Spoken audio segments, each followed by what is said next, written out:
वाह, चिंकी की कहानी तो वाकई में रोमांचक मोड़ ले रही है। चलो देखते हैं उसकी यह हिम्मत और फुर्ती उसे कहां तक ले जाती है।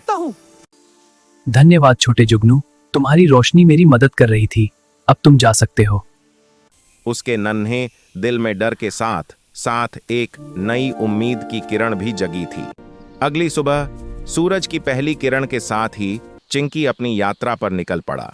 उसके पास बस उसकी अटूट हिम्मत और कुछ सूखे जामुन थे। बेटा, ये जामुन तुम्हारी माँ ने तुम्हें दिए हैं। धन्यवाद माँ। सबसे पहले उसे मौन नदी तक पहुंचना था।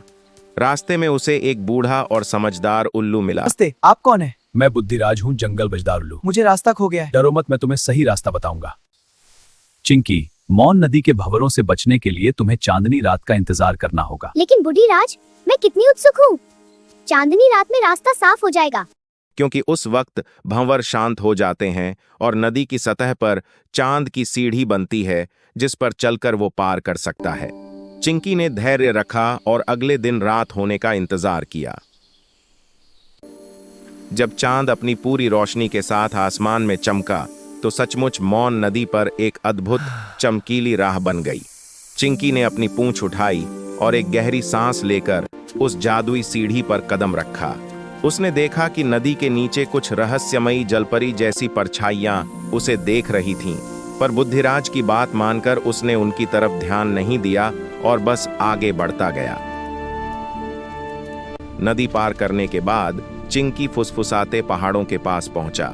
यहाँ का नजारा और भी डरावना था। पत्थरों से बनी ऊंची चट्टानें जिनसे अंधेरी हवा सन्नाटे में फुसफुसाती हुई लगती थीं। हवा इतनी तेज थी कि एक बार तो चिंकी अपनी पकड़ छोड़ते छोड़ते बचा। भी उसे एक फुर्तीली पर थोड़ी शरारती पवन परी मिली। नमस्ते, मैं छलका हूँ। तुम बहुत सुंदर हो। हाँ, और थोड़ी शरारती भी। कैसे?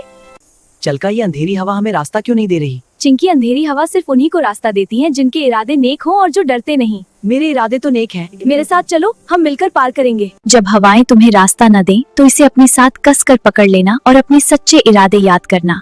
चिंकी ने पंख को अपने पंजे में कसकर पकड़ा और फिर से चढ़ाई शुरू की। हवाएं अब भी तेज थीं, पर छलका के पंख से उसे एक अजीब सी ताकत मिली। जब भी हवा उसे रोकने की कोशिश करती, वो चमकीले अखरोटों के पेड़ और जंगल के जीवों के बारे में सोचता और उसकी हिम्मत दुगुनी हो जाती। धीरे धीरे अंधेरी हवा शांत होने लगी और चिंकी ने देखा कि सबसे ऊंची चोटी पर एक अद्भुत फूल चांद की रोशनी में नहाया हुआ था। वो था चंद्रमुखी फूल।